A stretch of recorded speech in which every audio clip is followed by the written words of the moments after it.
Broadcasting from the 21st Hall in Khazad-dûm, Middle-earth, this is the Secret Fire Podcast, sent to burn at the heart of the world, episode number 35. I'm Michael. I'm Brenden. And I'm Micah. On this episode, Gimli, the Song of Durin's awakening, and the sub-creator, Aulë. What can we learn about treating things too lightly from the dwarves?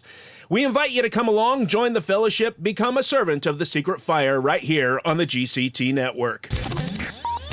This is your Great Commission transmission. The fellowship is all back. The boys are back in town. Hey, I love that Brenden, song. welcome back. Yeah. It has been 3 episodes It's been a while. that we have done it. without you. That's a Yeah, bad well, 3 episodes. over the course of months. Yeah.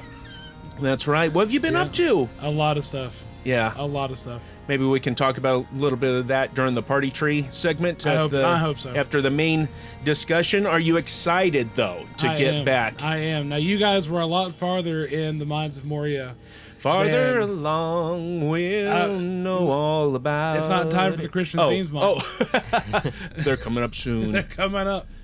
Yes. No, I'm excited. Okay, and you have missed out on the entire journey from the Red Horn Gate to Moria, and then to this point where we are in the 21st Hall, although we don't know yet that this was the 21st Hall. I don't know that. No, You guys know none that. of us know it as Okay. of yet, Okay. as a matter of fact. And Micah, you were in California last week, and that's why we didn't do a show last week. And how was that? Anything good? Sure was. It was fun. Did you miss me? Yeah. Yeah. Just a little bit. Oh, just a little bit. All right. Well, we need to go ahead and back up just a tad. Micah, where are we in Lotro? Well, we can't say because we don't know. Oh, okay. But we're in a big We're in a hall big old room with light shining through the roof. with many pillars. Black stones as smooth as glass. Or black stones as smooth as glass. Whatever. Okay, Yes. let's back up a few paragraphs here and get a running start. I'll get us caught up, and then Brenden, you can take over when we jump into the regular reading. They had marched as far as the hobbits could endure without a rest, and all were thinking of a place where they could sleep, when suddenly the walls to the right and left vanished. They seemed to have passed through some arched doorway into a black and empty space. There was a great draught of warmer air behind them, and before them the darkness was cold on their faces. They halted and crowded anxiously together. Gandalf seemed pleased. "I chose the right way," he said. "At last we are coming to the Habitable? habitable parts, and I guess that we are not far now from the eastern side, but we are high up, a good deal higher than the Dimril Gate, unless I'm mistaken. From the feeling of the air, we must be in a wide hall. I will now risk a little real light." He raised his staff, and for a brief instant, there was a blaze like a flash of lightning. Great shadows sprang up and fled, and for a second they saw a vast roof far above their heads, upheld by many mighty pillars hewn of stone. Before them, on either side, stretched a huge empty hall. Its black walls, polished and smooth as glass, flashed and glittered. 3 other entrances they saw, dark black arches, one straight before them eastward and one on either side. Then the light went out. "That is all that I shall venture on for the present," said Gandalf. "There used to be great windows on the mountainside and shafts leading out to the light in the upper reaches of the mines. I think we've reached them now, but it is night outside again, and we cannot tell until morning. If I am right, tomorrow we may actually see the morning peeping in. But in the meanwhile, we had better go no further. Let us rest, if we can. Things have gone well so far, and the greater part of the dark road is over, but we are not through yet, and it is a long way down to the gates that open on the world." And that is where we rested the last time, last episode of the Secret Fire Podcast. Are you guys ready to leave the doors of this studio and go on an adventure? Sure are. Yes. Remember what Bilbo used to say? It's a dangerous business. Frodo, going out your door, you step onto the road, And if you don't keep your feet, there's no knowing where you might be swept off to. Okay, let's pick her up. Oh man, that theme. Yes. All right. Excuse me. The company spent that night in the great cavernous hall, huddled close together in a corner to escape the draft. There seemed to be a steady inflow of chill air through the eastern archway. All about them as they lay hung in the darkness, hollow and immense, and they were oppressed by the loneliness and vastness of the dolven halls and endlessly branching stairs and passages. I love that he used the word oppressed. You know, that's like almost like that Greek word thlipsis. Yes. In between a rock and a hard place. Yes, it's almost like the... Oppressing. Yeah, it's like the darkness is almost so thick that they can't even breathe, you know? Like, yeah, and it conjures up a little bit of a claustrophobic feeling even. Mm-hmm. Okay. Even, now it's funny you say that, even though Gandalf just lit the hall. And it's huge. And they can see how huge it is. But when the light goes out again, exactly. it's that darkness is that clinging to you. That cloistered feeling. Yes. Okay, where were we? The wildest imaginings that dark rumor had ever suggested to the hobbits fell altogether short of the actual dread and wonder of Moria. Well, there have been a mighty crowd of dwarves here at one time, said Sam, and every one of them busier than badgers for 500 years to make all this, and most in hard rock, too. What did they do it all for? They didn't live in these darksome holes, surely. These are not holes, said Gimli.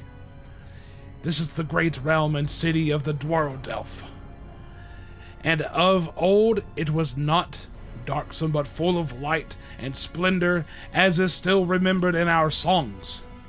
He rose, standing in the darkness. He began to chant in a deep voice, while echoes ran away into the roof. Wow. That gives us an opportunity for a song. We haven't had one in quite a long time. This is the Lonely Mountain Band off their album Beyond the Western Seas. Song of Durin's Awakening, taken word from what Gimli is about to chant. Listen up. The world was young, the mountains green, no stain yet on the moon was seen. No words were laid on stream or stone when Durin woke and walked alone. He named the nameless hills and dells. He drank from yet untasted wells. He stooped and looked in Miramir and saw a crown of stars appear as gems upon a silver thread above the shadow of his head. The world was fair, the mountains tall, in elder days before the fall of mighty kings in Nagathron and Gondolin, who now beyond the western seas have passed away. The world was fair in Durin's day. A king he was on carven throne in many pillared halls of stone, with golden roof and silver floor and runes of power upon the door. The light of sun and star and moon in shining lamps of crystal hewn, undimmed by cloud or shade of night, they shone forever far and bright.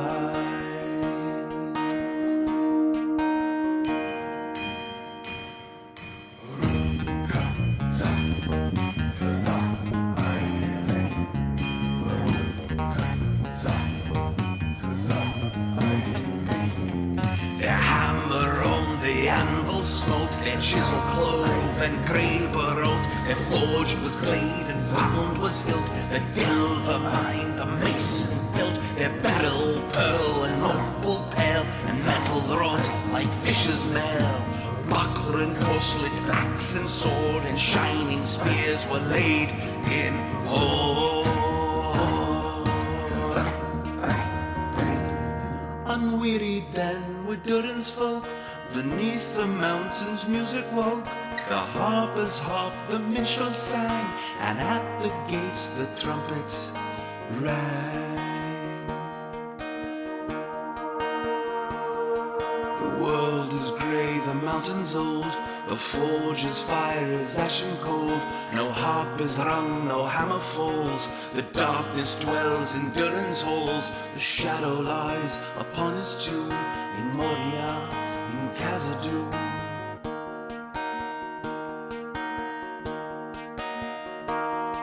But still the sunken stars appear in dark and windless Mirror. There lies his crown in water deep, till Durin wakes again from sleep. Till Durin wakes from sleep.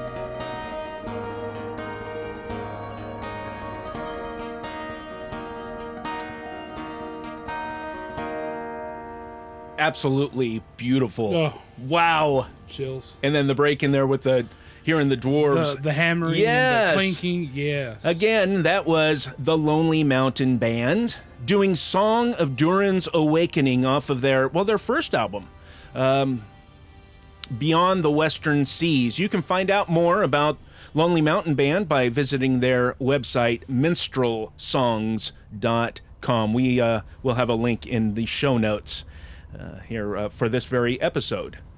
Okay, what you want to talk about that song, that chant, that poem? Let's go. I do. Okay. So I have several different questions for you high school seniors in here. Okay. You high school seniors of j.r.r. Tolkienery. What is Lake Mirror? That is right outside. When you get outside the eastern gate, what they're heading for, okay. You have the Dwarrodale, the Mirror, which is lake. Nimmerdale. It's in the Valley of Nimmerdale. It's in the Valley of Dimmerdale. And Mirror is the lake.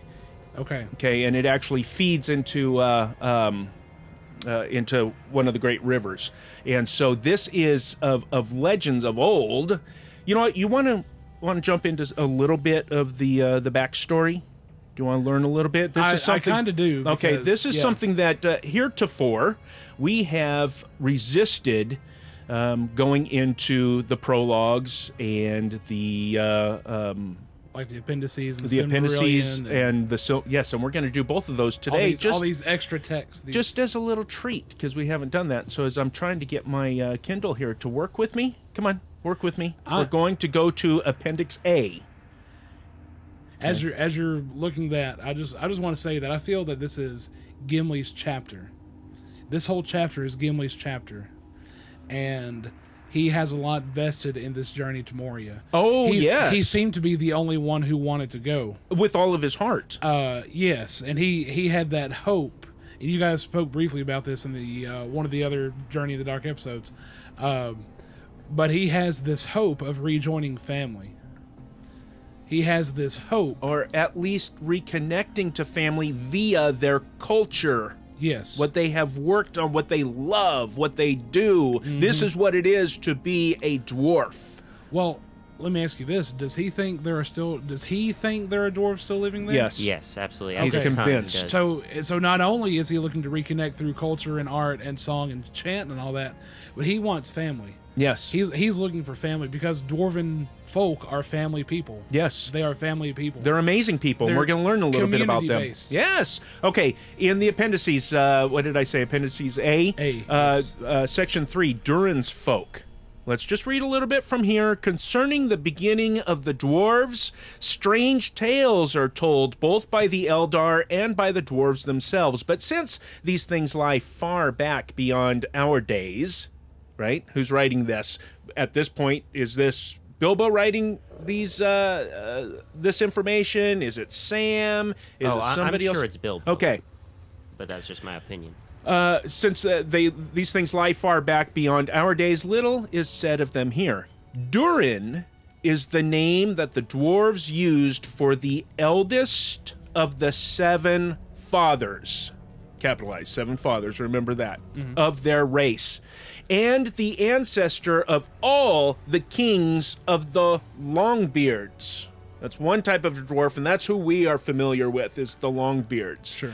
In fact, there is a note you can go to the Hobbit when they're in the last homely house, and Thorin is about to give the elves are saying, "Careful, father! Don't let your long beard dip into the soup or whatever they're about to partake," because they are Longbeards, and that's why the Hobbit film is one of the reasons why. That's not Thorin, man. Okay, but anyway, I digress. Okay, so Durin. He's Thorin and Doran and Thurin. He slept alone, Brenden, until the deeps of in the deeps of time and the awakening of that people. He came to Azanul Bazaar, and in the caves above Khalid Zaram in the east of the Misty Mountains, he made his dwelling where afterwards were the mines of Moria, renowned in song. There he lived so long that he was known far and wide as Durin the Deathless. Yet in the end, he died before the Elder Days. The Elder Days were the days of before the first age of Middle-earth ended. So it's actually before the ending. You wouldn't say at the very last year, and then here's the first year of the second age. No, the Elder Days are before the ending of the first age. Okay. So a little bit, further back. Like we would say, the 1800s or the 1700s are the Elder Days of, of that millennia. Yes. Yeah. Okay. And his tomb, let me make sure I can flip my page here. And his tomb was in Khazad-dûm, but his line never failed, and 5 times an heir was born in his house, so like to his forefather that he received the name of Durin. He was indeed held by the dwarves to be the deathless that returned, for they have many strange tales and beliefs concerning themselves and their fate in the world.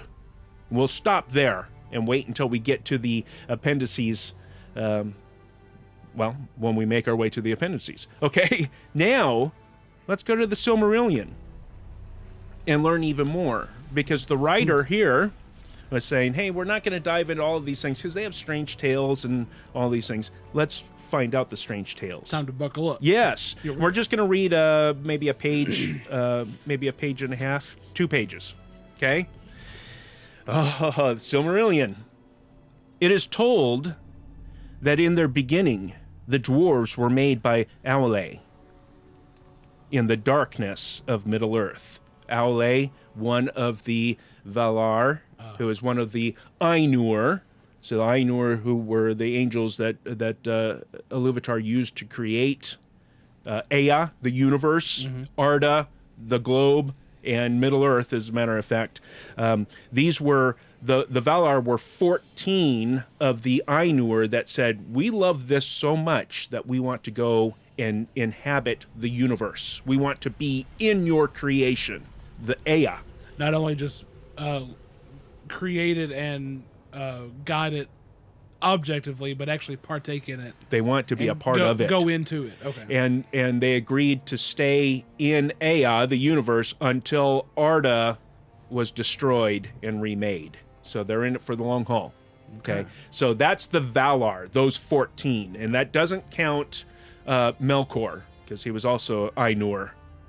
But each of the Ainur, during the creation process, they received, Ilúvatar put a piece of himself into their mind, a piece of his mind, his thoughts into them. Not all of it, except for Melkor. Melkor got the full blast. He got to see everything. But I'm going way off on the beaten trail. So, but what can we learn about Aulë?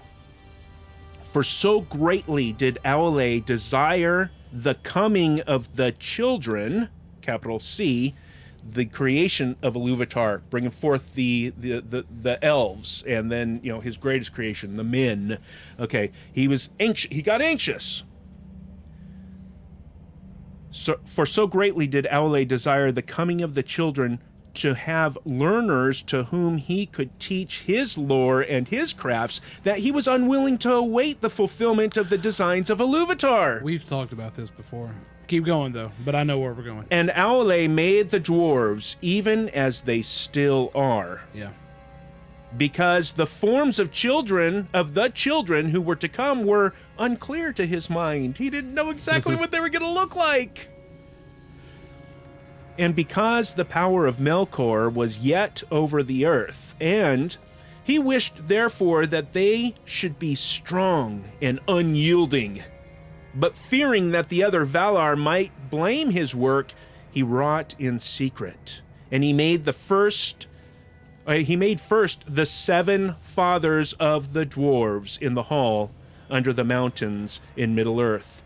Now Iluvatar knew what was done, and in the very hour that Aulë's work was completed, and he was pleased, and began to instruct the dwarves in speech that he had devised for them, Iluvatar spoke to him, and Aulë heard his voice and was silent. And the voice of Iluvatar said to him, "Why hast thou done this? Why dost thou attempt a thing for which thou knowest is beyond thy power and thy authority? For thou hast from me as a gift thine own being only, and no more.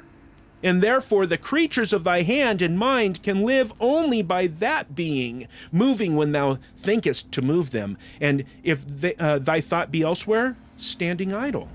Is that thy desire? Is that your grand plan for your creation?" Then Aulë answered, "I did not desire such lordship. I desired things other than I am, to love and to teach them, so that they too might perceive the beauty of Ea, which thou hast caused to be. For it seemed to me that there is great room in Arda for many things that might rejoice in it, yet it is for the most part empty still, and dumb." He's just impatient, right? "And in my impatience," well, there you go. "In my impatience, I have fallen into folly. Yet the making of things is in my heart from my own making by thee. And the child of little understanding that makes a play of the deeds of his father may do so without the thought of mockery." I love this. Okay, and where was I? Okay, "But because he is the son of his father." Okay, so let me read that again. "And the child of little understanding that makes a play of the deeds of his father may do so without the thought of mockery, but because he is the son of his father." This is subcreation. Mm-hmm. "But what shall I do now, so that thou be not angry with me forever? As a child to his father, I offer to thee these things, the work of the hands which thou hast made. Do with them what thou wilt. But should I not rather destroy the work of my presumption?" Then Aulë took up a great hammer to smite the dwarves, and he wept. But Iluvatar had compassion upon Aulë and his desire because of his humility. And the dwarves shrank from the hammer and were afraid, and they bowed down their heads and begged for mercy. And the voice of Iluvatar said to Aulë, "Thy offer I accepted even as it was made. Dost thou not see that these things have now a life of their own and speak with their own voices?" He had already given them their own voices. Mm-hmm. As soon as Aulë, offered, "Else they would not have flinched from thy blow, nor from any command of thy will." Then Aulë cast down his hammer and was glad, and he gave thanks to Iluvatar, saying, "May Eru bless my work, and amend it." But Iluvatar spoke again and said, "Even as I gave being to the thoughts of the Ainur at the beginning of the world, so now I have taken up thy desire and given to it a place therein. but in no other way will I amend thy handiwork. And as thou hast made it, so it shall be. But I will not suffer this, that these should come before the firstborn of my design, nor that thy impatience should be rewarded. They shall sleep now in the darkness under stone, which is what we read in the appendices, and shall not come forth until the firstborn have awakened upon earth. And until that time, thou and they shall wait, though long it seem.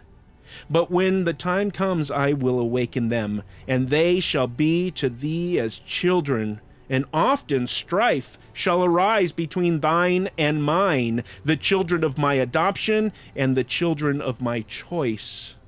You can see why I cannot wait till we get to the Silmarillion. I mean, the biblical themes just... Then Aulë took the 7 fathers of the dwarves and laid them to rest in far sundered places, and he returned to Valinor and waited while the long years lengthened. Since they were to come in the days of the power of Melkor, Aulë made the dwarves strong to endure. Therefore they are stone hard, stubborn, fast in friendship, and in enmity. And they suffer toil and hunger and hurt of body more heartily than all other speaking peoples. And they live long, far beyond the span of men, yet not forever. Aforetime it was held among the elves in Middle-earth that dying, the dwarves returned to the earth and the stone of which they were made. Yet that is not their own belief. For they say that Aulë, the maker, whom they call Mahal, cares for them and gathers them to Mandos in the halls set apart, and that he declared to their fathers of old that Ilúvatar will hallow them and give them a place among the children in the end. Then their part shall be to serve Aulë and to aid him in the remaking of Arda after the last battle. They say also that the 7 fathers of the dwarves return to live again in their own kin and to bear once more their ancient names, of whom Durin was the most renowned in after ages, father of that kindred most friendly to the elves, whose mansions were at Khazad-dûm. Let me just go just one more paragraph further. Now, when Aulë labored in the making of the dwarves, he kept this work hidden from the other Valar. But at last he opened his mind to Yavanna, who's his wife, and told her of all that had come to pass. Then Yavanna said to him, Eru is merciful. Now I see that thy heart rejoices, as indeed it may, for thou hast received not only forgiveness, but bounty. Yet because thou hiddest this thought from me until its achievement, thy children will have little love for the things of my love. They will love first the things made by their own hands, as does their father. They will delve in the earth, and the things that grow and live upon the earth they will not heed. Many a tree shall feel the bite of their iron without pity. So wait, okay, now who's Yavanna? His wife, another Valar. What did she do? I can't remember off the top of my head. Yeah. Okay, it's we not could look it up here. right now. No, it's okay. But there you go. Okay. So then, just to recap, they were the dwarves. They were created before Melkor came in, but they were I don't want to say this like disrespectfully, but they were stashed away. No, I believe Melkor was there. Oh, he was there? Yeah. Okay. Yeah. Before he had broken off, or yeah, actually, while the Valar were helping create the Earth, Melkor was simultaneously. Oh goodness. Yeah. Well, I don't know what's going on with your deal. Simultaneously helping destroy the Earth, or not helping, but he was destroying the Earth while they were creating it. Like if they created a mountain, he would raise it to the ground. Why would he do that? Well, and there was great wars. He's a jerk. Well, because he's the adversary. He's a discordant jerk. Okay, so then, so that's Durin. That covers Durin. Why in absolute basic term, why do the dwarves still sing about him waking up again? Well, we'll get to that. Okay. We're not exploring all of that now. I just wanted to give some background and about his creation and the seven fathers and how he was. They were separated when Iluvatar put them to sleep, separated them out. Okay, and Durin, when he awoke, he made this great journey that we read about in the appendices. Yeah. To making his way to the Mirror. And Well, I think what he means is, correct me if I'm wrong, if they are reborn throughout the generations, why are they saying reborn specifically, like, later? like what's in their lore and their belief about the return of Durin. Yes. He's great. He's their father. He's the leader. Okay. He's the one that commissioned Khazad-dûm and all these fantastic things. He is the dwarf. He is the Longbeard. So they're, in a way, they're kind of looking for someone to, He's the leader. as a leader, Yeah, to come in he's and, the father. to galvanize, but mobilize the troops. Or That's what I'm gonna just go off Okay, on okay. right now until we get further into those things. one more thing before I relinquish my questioning. Actually, this isn't a question, but this is the part that really stuck out to me in this poem, this song or chant, whatever you want to call it. It's the second stanza where it talks about how Durin stooped and looked in Mirror and saw a crown of stars appear as gems upon a silver thread above the shadow of his head. So I'm visualizing like he's looking into the water, and it's nighttime, and he can see vaguely himself in the reflection, but then he sees the stars above him and their reflection, and they appear like a crown. Yeah, it could be. Yeah, we'll get more into... Well, let me... Yeah, no, me he get wants to expound on that. Go ahead. But also,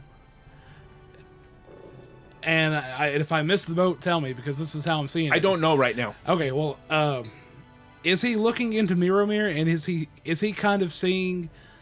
Is he looking into above the mines of Moria? Is Lake Mirror above the mines of Moria? No. No, nowhere near it. Okay. No, it's near it. It's right Near outside. it, but it's not like above or anything. In fact, Micah and Lotra, when we go out the east gate, and So they came in which gate? It would be the west if they come out the Yes. east, right? So they go in the west gate, which is on one side of the mountain, obviously. Then In they Eregion. go through. On the other side, they come out into the Dell, which is Dimradale. yes, Dimmerdale. And right on the, I guess it would be northern side when they come out, there's the lake right there. So Yeah. it's Oh, right okay. outside the eastern gate. And of is that Moria. what it's showing in Lotro when I go outside the eastern gates? Because there's that waterfall. Yeah. Have you never okay. looked in that water? I have not looked in it. You have to do that. I need to sometime. go and look in the water. Yes. Oh, well, I never even thought to do that. Well, here's why I bring it up. Just because, as we're going to find out later in the chapter, what makes... Oh, thank you. I don't know what the board's getting old. What makes Moria important is not only the history and the community of the dwarves, but also the mithril. Well, we're going to talk. And I wonder if in this stanza, not only is he looking down and of course he sees the stars glimmering in his crown, but if he's actually seeing the importance of mithril as those stars. That could be a way to take it. I don't know. Again, this is just the first grader trying to graduate to second grade, but that's my big impression of this poem. That, and why is he not waking up yet? Well, he has. Well, he has, but he hasn't again. Yes, he Or has. There hasn't a... Well, right now there is not a Durin. That's what I'm saying. Oh, Yeah, okay. yeah. Okay, I Yeah, that's gotcha. what I Yeah, was right, trying right to... now there's not one that's on top yet. Okay, gotcha.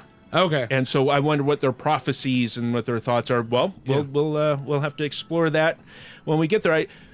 This was just a little treat. We don't normally jump outside of the text at hand in order to explore the deeper things, but I love dwarves, and so we just scratched the surface. The Silmarillion goes on. There's Well, of there's course. much more to. Even about the dwarves. Okay, let's carry on. Oh man.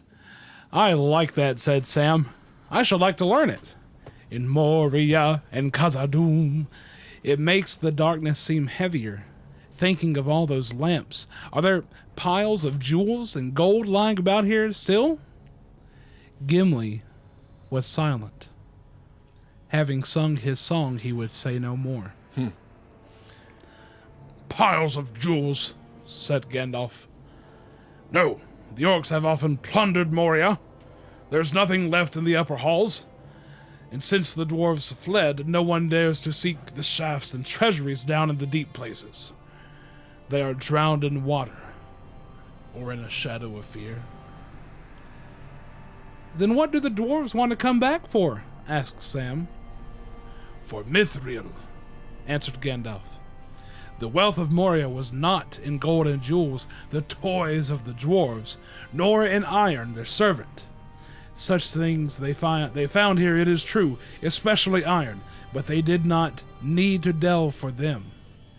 All things they desired they could obtain in traffic, for here alone in the world was found Moria silver, or true silver as some have called it.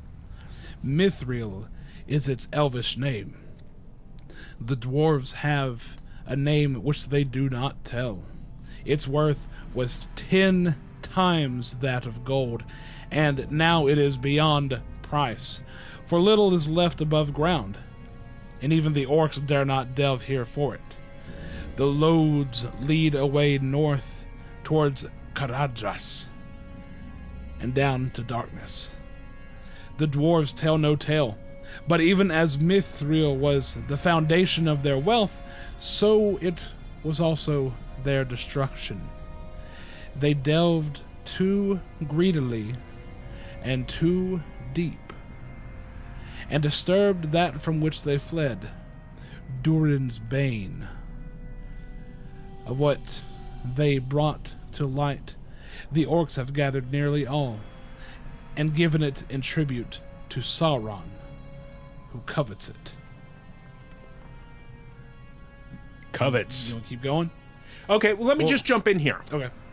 Let's jump in and explore our Christian themes and thoughts for today. The ones that I came up. This is really just a comparison, not necessarily something that's going to give you tools to share the good news with friends and loved ones using this part of this chapter. This is just something I wanted to bring up because we keep talking about the worth of Mithril. And it's worth much more than gold. Much more than gold. You know what?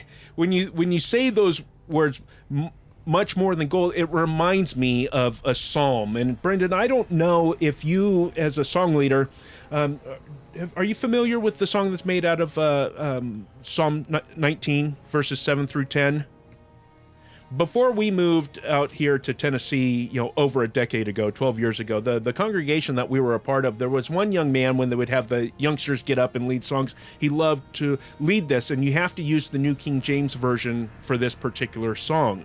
And I'm not going to sing it right now, but I am going to, the chorus, they use verse 10 as the chorus that says, "More to be desired are they than gold, yea, than much fine gold, sweeter also than honey and the honeycomb. More to be desired is Mithril over gold. Gold is nothing to them. That's just something, trinkets, and they can trade with men and things like that. That's what they make toys out of. Right. But backing up to verse 7 of Psalm 19, the law of the Lord is perfect, converting the soul. The testimony of the Lord is sure, making the wise simple. And then you go to verse 10 to sing the chorus. More to be desired are they. What? The law of the Lord, the testimony of the Lord. Why? Because they are perfect, converting the soul. And the testimony of the Lord is sure, making wise the simple. To answer your question, no. Okay. Not this particular More song. to be desired are they than gold, yea, than much... Okay, I'm not going to continue on. The statutes of the Lord are right, rejoicing the heart. The commandments of the Lord The commandment of the Lord is pure, enlightening the eyes. More to be desired are they than gold, yea, than much fine gold, sweeter also than honey and the honeycomb. The fear of the Lord is clean, enduring forever. The judgments of the Lord are true and righteous altogether. More to be desired are they than gold, yea, than much fine gold, sweeter than honey and the honeycomb. David. Well, let's talk about treating things too lightly here before I talk a little bit more about David, because the dwarves and Moria silver, or Israel and the law, the testimonies, the commandments, the statutes of the Lord, Moria silver and the law of the Lord are to be desired above gold, yea, than much fine gold. What do the dwarves want to come back for? Asked Sam. For Mithril, answered Gandalf. All things that they desired they could obtain in traffic, for here alone in the world was found Moria silver. Its worth was 10 times that of gold. More to be desired than gold, yea, than much fine gold. Right? And now it is beyond price, for little is left of it above the ground.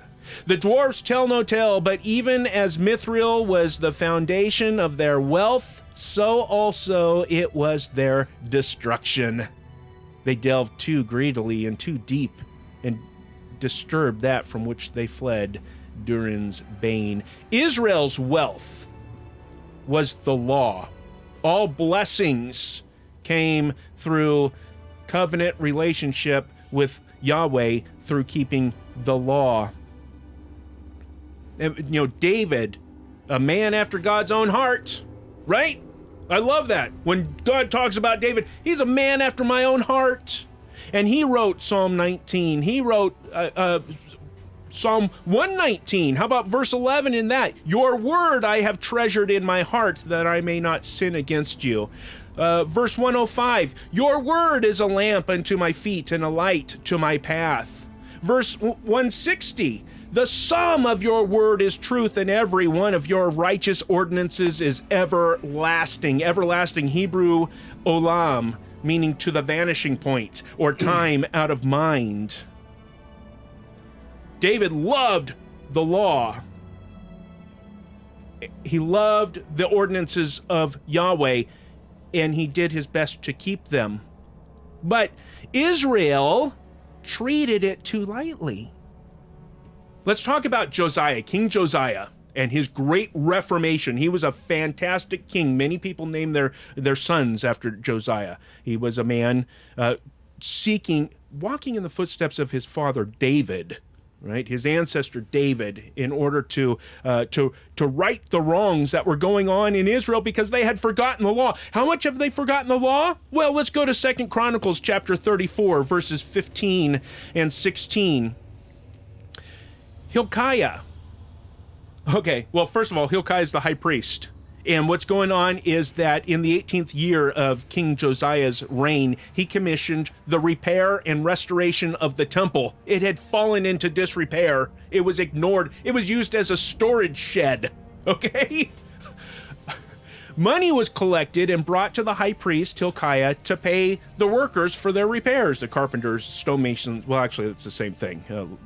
But anyway, that's here nor there. Then Hilkiah, the high priest, found the book of the law that Yahweh gave to Moses. So in 2 Chronicles 34, verse 15, Hilkiah responded and said to Stephan the scribe, I have found the book of the law in the house of the Lord. Well, imagine that. Imagine that. Who would have thought? And Hilkiah gave the book to Stephan. Then Stephan brought the book to the king. King Josiah, jumping down to verse 19, when the king heard the words of the law, he tore his clothes.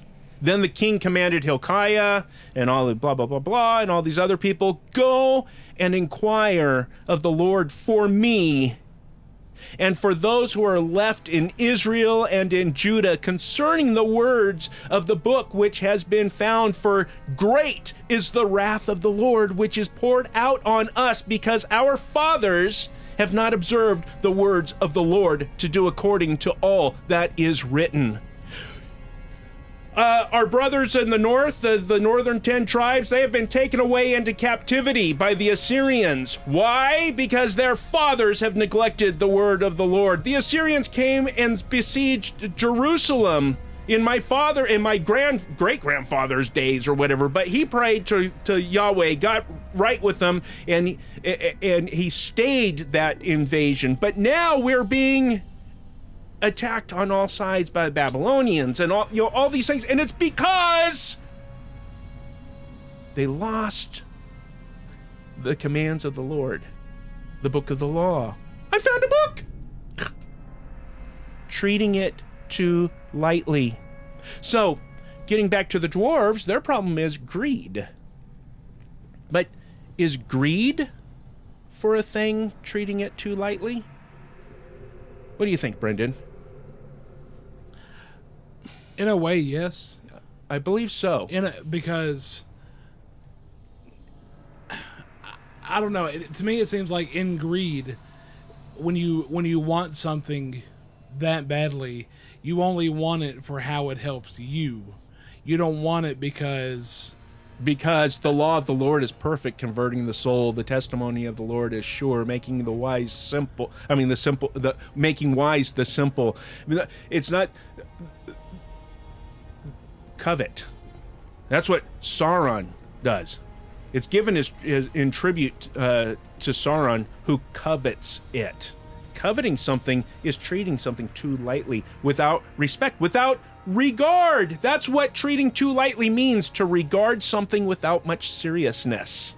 To be very casual or carefree about something. There's tons of this stuff. It's everywhere. Let's dig down more. We want it. Mm-hmm. We want it.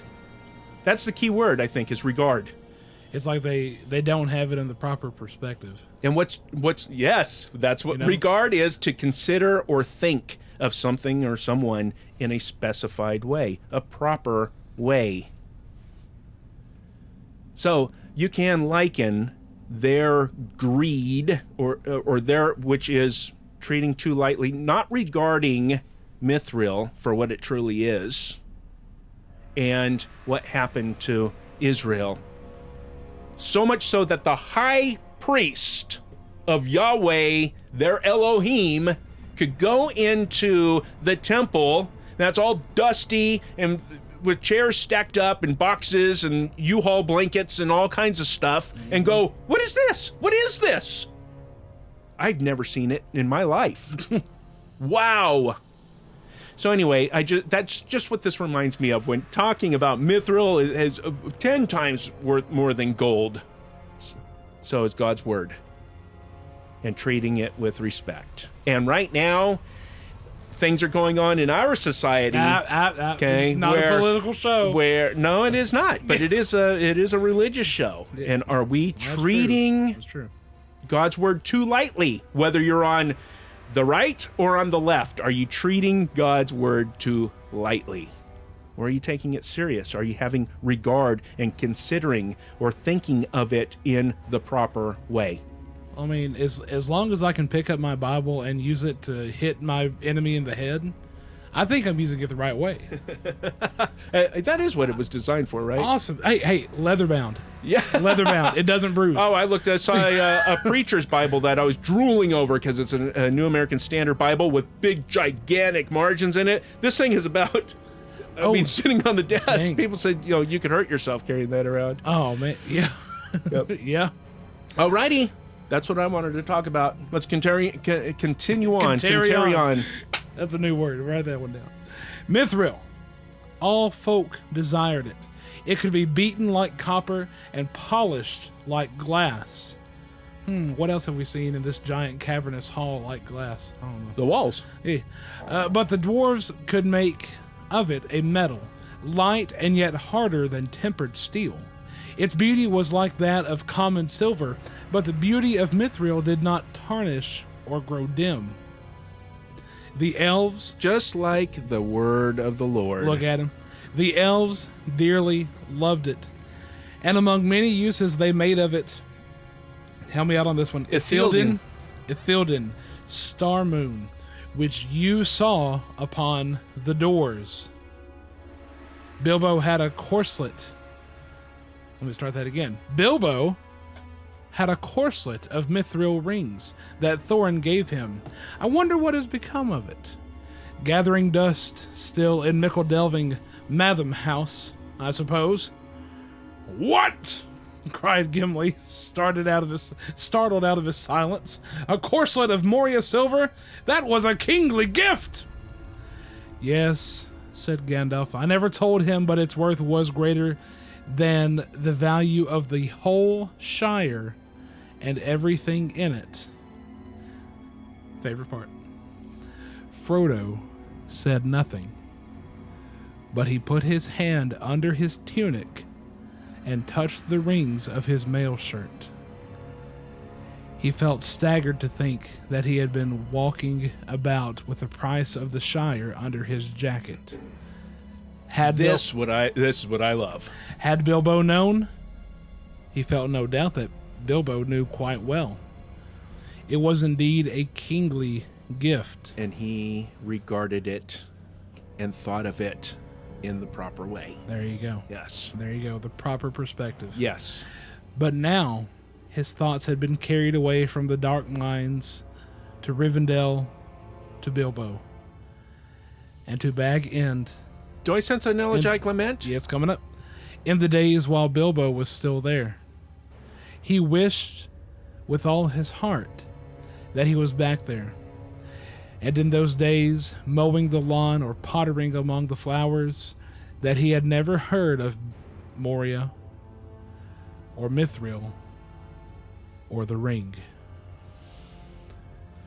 This is a heavy burden, and that just further illustrates his part as the priest, the one carrying the burden. You know, the scape hobbit carrying the burden of Middle Earth into the wilderness. It also builds some intrigue because now we're going to lean in and think, what's going to happen if Gimli finds out that Frodo has that chainmail? Oh! And we want to, as an audience, we want to lean in and like, oh, now we better pay attention. What do you think, Micah, at this point in their relationship? What do you think? Just surmise. What do you think Gimli would do? Well, we know what he would do. What? Because he finds out later, but... Oh.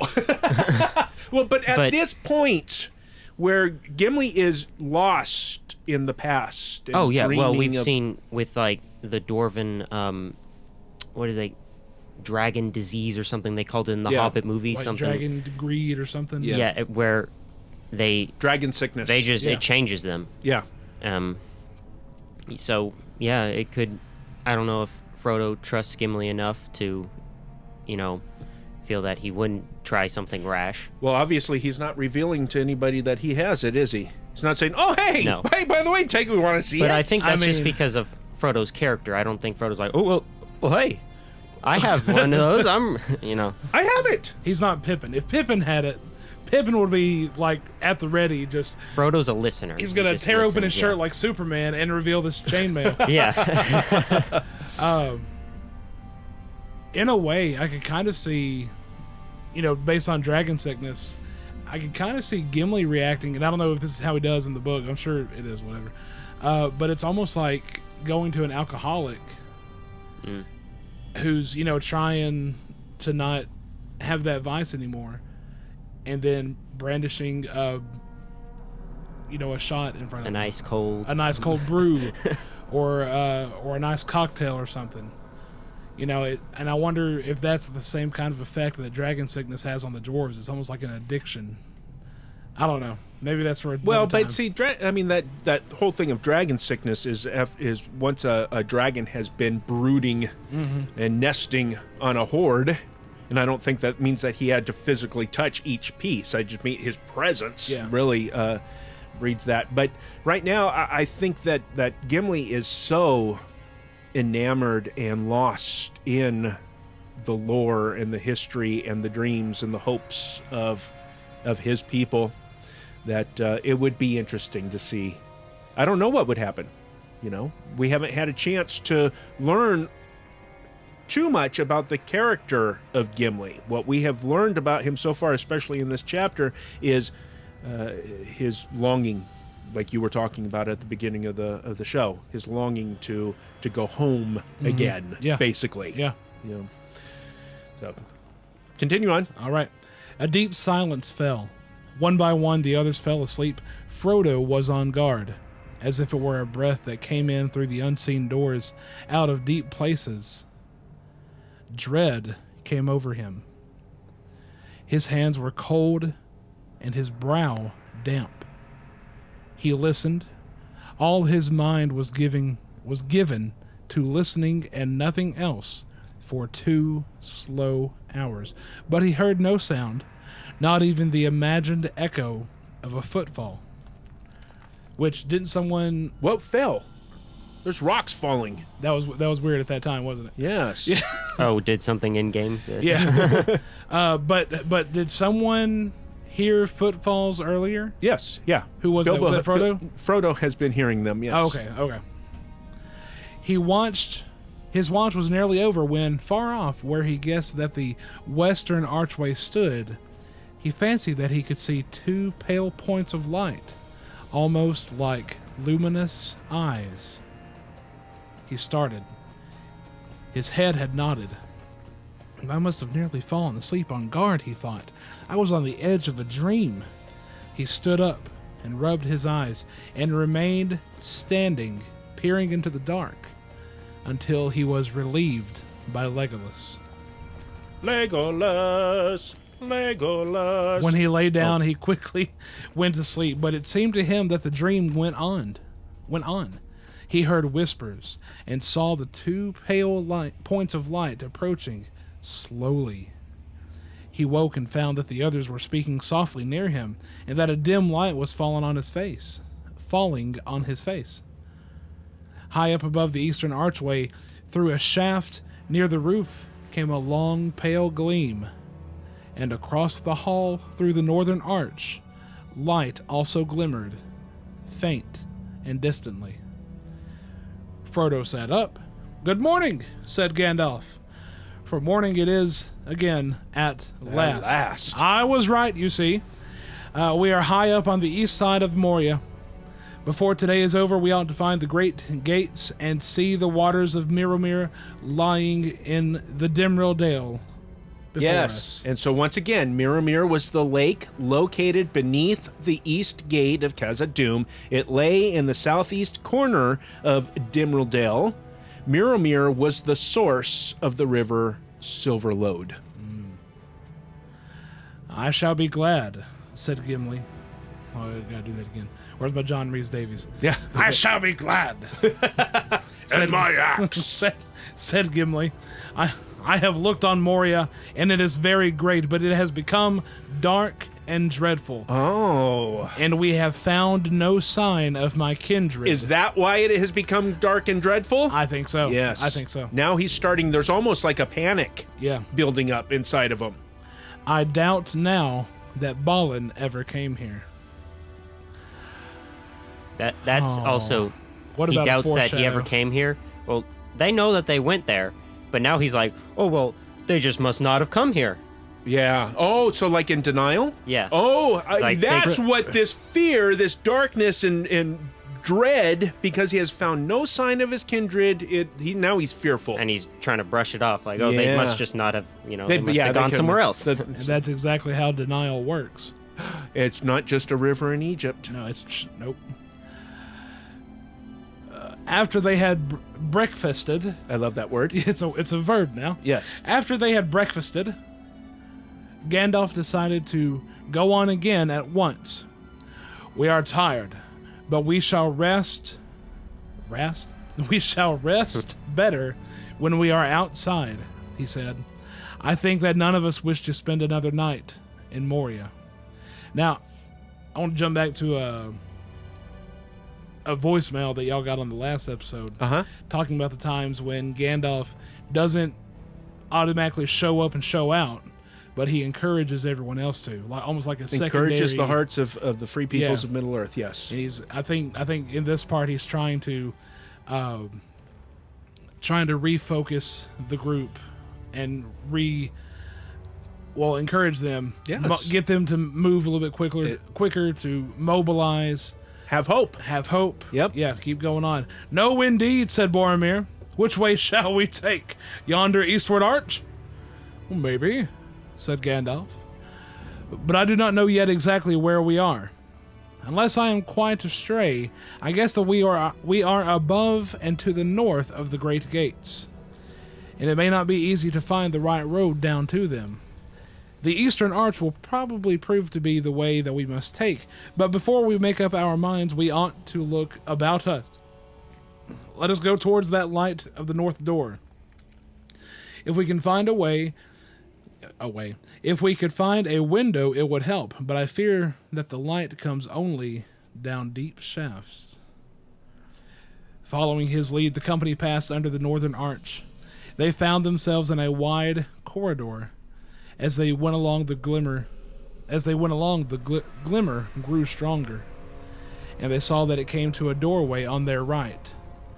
It was high and flat-topped, and the stone door was still upon its hinges, standing half open.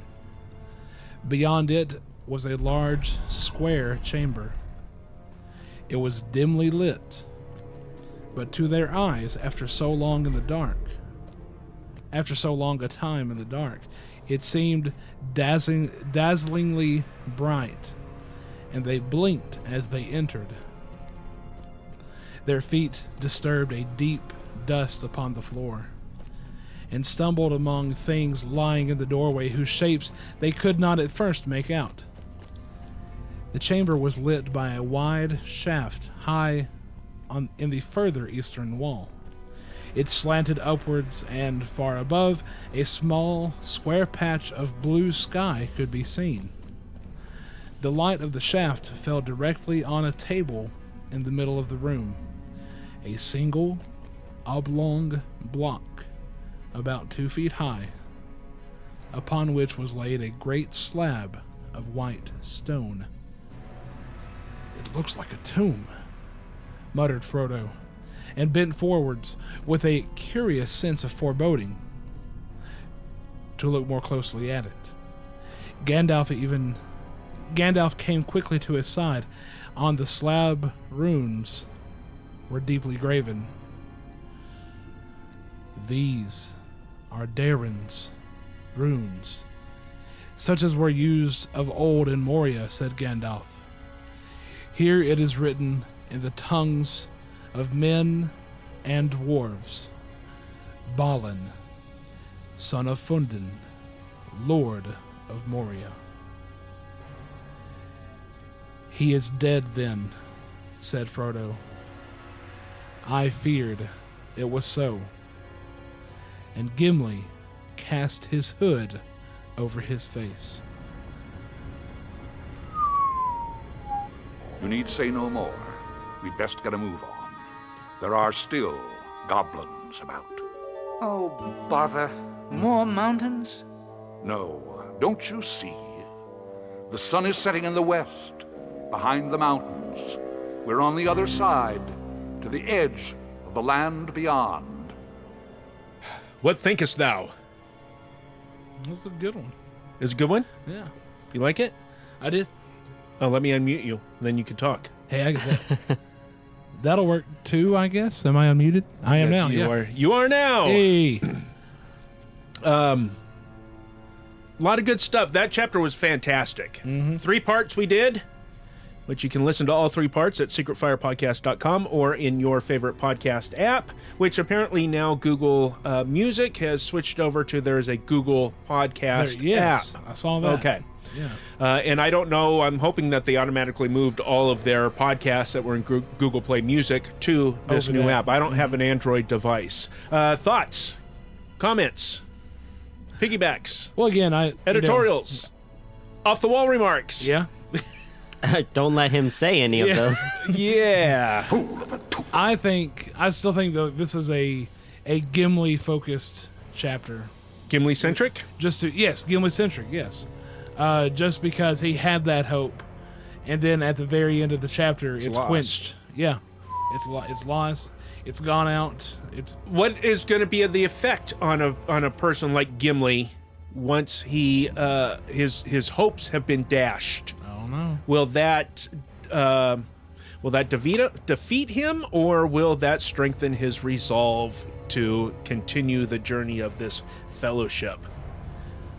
I wonder what's going to happen. I don't know. I have no ideas. Oh, you guys have already graduated. But isn't that interesting? It is though, because, and again, there's the intrigue with Frodo's chainmail. With doesn't it have a name? What, his corset? Yeah. Yeah. No, I don't think so. I thought it had like Corselet. a fancy name or whatever. No, they don't name their clothes. Yeah, no. Just their swords. Well, Weapons. it's armor. But weapons are treated as an ally in battle. Yeah. Whatever. All right. Anyway, but he has that, and I can kind of see it now, to where Gimli, having lost this hope that he once had of family, if that won't make the urge or the pull of the Moria silver stronger, and once he sees it, he's like, oh, I gotta have it, my home, you know. And then I don't know how it's gonna turn out because I haven't read the book. Right. You've seen the movie. It's been a while since I've seen the movie, and I don't think the movie went into this kind of detail about that one little thing. Heck no, it didn't. So, why would Peter Jackson waste his time with that?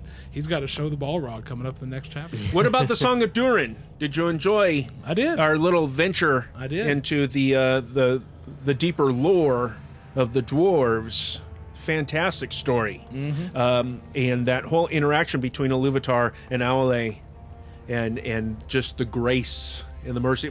Iluvatar is a merciful god. Isn't he, though? He's a graceful god. I want to go back and revisit that song once again, because we have another version put to music that we must play by a group that we haven't played in quite a while on Secret Fire Podcast, and Broceliande on their album Starlit Jewel, which is all Tolkien poems and words set to music. You can find out more about them at broceliande.org. You have to get this album. It's not available as a digital download. You have to purchase the physical CD for it. But here is Broceliande doing In Durin's Day.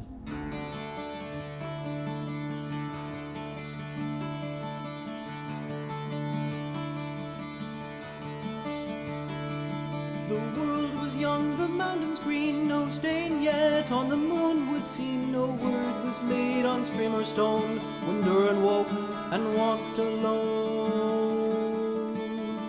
He named the nameless hills and dells, he drank from the untasted wells, he stooped and looked in mirror, and saw a crown of stars appear, as gems upon a silver thread, above the shadow of his head.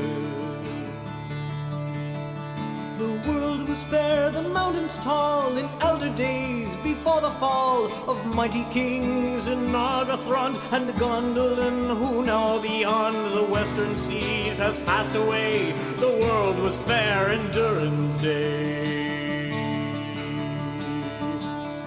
A king he was on carven throne, in many pillared halls of stone, with golden roof and silver floor, and runes of power upon the door. The light of sun and star and moon, in shining lamps of crystal hewn, undimmed by cloud or sheet of night, they shone forever fair and bright.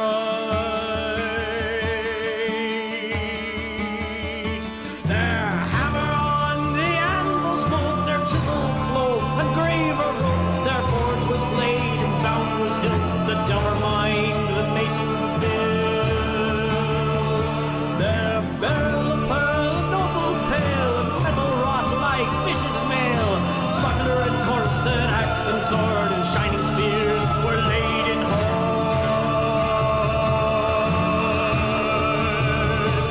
Unwearied then were Durin's folk, beneath the mountains music woke, the harper's harped, the minstrel sang, and at the gates the trumpets rang.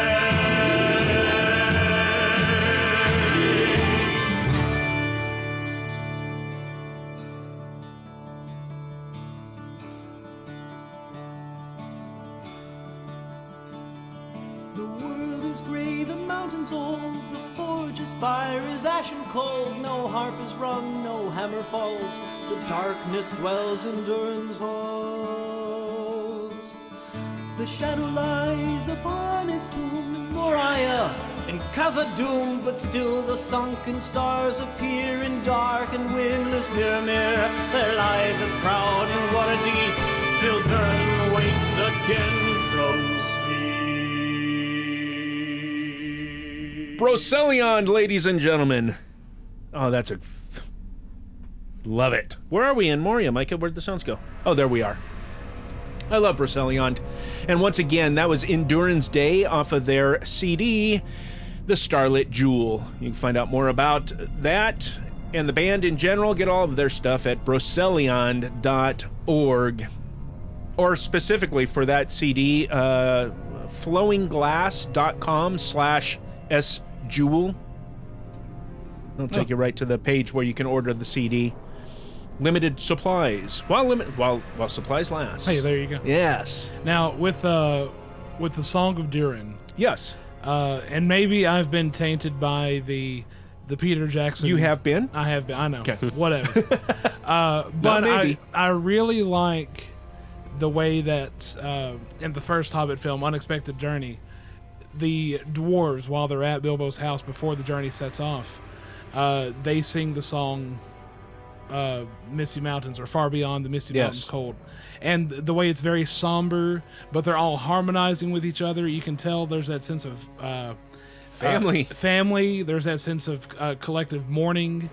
And I guess that's really impressed upon me the sense of how dwarves in Middle Earth, they have something to mourn about constantly. Like they're and we can look at some people and maybe even our own lives and say, well, I should just get over it. That could perhaps answer your question, Brenden, about, well, where's Durin? That is what when he comes back, when Durin awakes again, all things will be set right. Like where's the hope?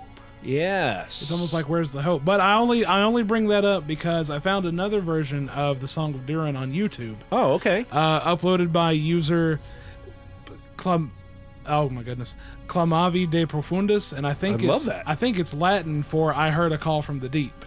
Ooh. And they have, apparently it's this family of at least from the songs that I listened to, brothers, because I didn't hear any female voices, but they have a version of the Song of Durin that mimics the style of what we hear in that Peter Jackson film. It's very low key. Wonderful. It's very somber, harmonious. Now, we can't play that on the show because we don't have permission, but I will, if I remember, I'll embed that video in the blog post for this episode. Yes. Okay. And I just want to point listeners to it. If you like the way the Peter Jackson film composed that song, I do. Or Hans Zimmer, whoever composed it, this version of the Song of Durin follows that style, and it's very cool. So, and it's all the words in the original text. Wonderful. So. That's what I like. Hey, we got no replies to the party invitations last time, so we don't have any feedback to share with you listeners. We'll give you all the ways to contact us here in just a moment. We do want you to reply to those party invitations. We love including your comments and your thoughts on the show. But we do have a new patron saint, Ken Long. Became a patron saint. So welcome, Ken. Thank you so much for helping us here at Secret Fire Podcast, as well as the GCT Network as a whole. I believe that he may be a listener to our other show, Finding Christ in Cinema. And so, friends, if you want to hear Brenden and I talk about your favorite movies and blockbuster films and things such as that, like last time we discussed Marvel's Black Panther, had a fantastic discussion on that. You can go to christincinema.com or search your podcast app, the same one that you subscribe to Secret Fire Podcast in, and just search for Finding Christ in Cinema. Again, Patron Saint Ken Long, welcome to the fellowship. We are delighted to have you on this journey with us. Absolutely. So, next week, what's the next chapter, Brenden? Well, it's the Bridge of Khazad-dûm. Yeah, I am a servant of the secret fire. It's almost like we got our namesake from Hey, that is a short chapter. I wonder if we'll make it through in one episode. No. Yeah. You think so? Well, if it goes like it did today, then Hey! and every other time. Ooh. But that's That not a was- roast. It's that just was the pointed. truth. Are you- Okay. Do you find That was truth pointed. do you find podcasting with us tedious? No. Okay, before we leave, we have party invitations to send out. The Secret Fire podcast is live in the GCT Network studio. Whenever we are actually live in the GCT Network studio, we are now trying to do every other week for the Secret Fire podcast. So 2 weeks from now, we'll be in the studio. That's 2 weeks from today, which is Friday, June 22nd. But we'll send out notifications when we're broadcasting video on our Twitch page at twitch.tv/Secret Fire Podcast. The best way to get notified when we're live in the studio is via Twitter at Secret Firecast. And you can join us on the Arkenstone server in Lord of the Rings Online at lotro.com. You can send us an email at secretfire@gctnetwork.com or call us up on the Hobbit hotline where Fatty Bulger is standing by at 507-407-GCTN. That's 507-407-4286. Hello? There was Fatty Bulger! That's not fatty. Oh. That doesn't sound like Okay, carry on. Oh, man. What's going on? You can tune into the podcast, which if you're listening, you already have. You already have. You can subscribe to us, though, in Apple Podcasts, Google Podcasts, Stitcher Radio, TuneIn Radio, or your favorite podcatcher by searching them all for the Secret Fire Podcast. And, of course, our theme song, Hobbit's Dance, is from the album Memories of Middle-earth by Brobdingnagian and Bards. Find out more about them and buy all the music on their website at thebards.net. To find out more about the Secret Fire podcast, as well as our other shows, including Finding Christ in Cinema and the Theonauts, visit our main website at gctnetwork.com. If you like the Secret Fire podcast, please share it with your friends and review the show in iTunes or Apple Podcasts, whatever it's called, and all the other places that you can review the show. But if you love the Secret Fire podcast, join Ken Long, patron Saint Ken Long, and become a patron saint and sustaining member of the fellowship on our Patreon page at patreon.com/GCTN. And until next time, until next time. This is the end. Oh, we regret to tell you. Away. I'm leaving. Now. Goodbye. Goodbye. Goodbye. It was tied to Balrog. Wait, that's next No episode. way! It was Spoilers. It was tied to oh shoot, help me out, I'm falling. Dwarven Kingdom. It was tied to a dwarven kingdom. Miramir! It was tied to a Miramir. Aulë! How do you tie something to a lake?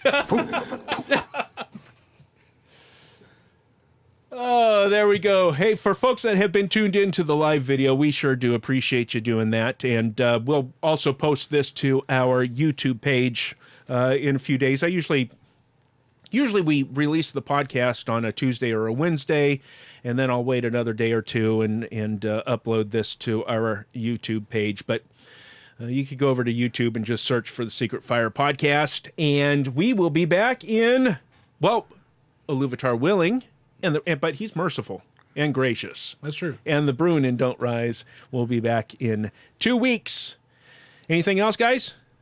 No. All right. No, we're good. We'll see you later.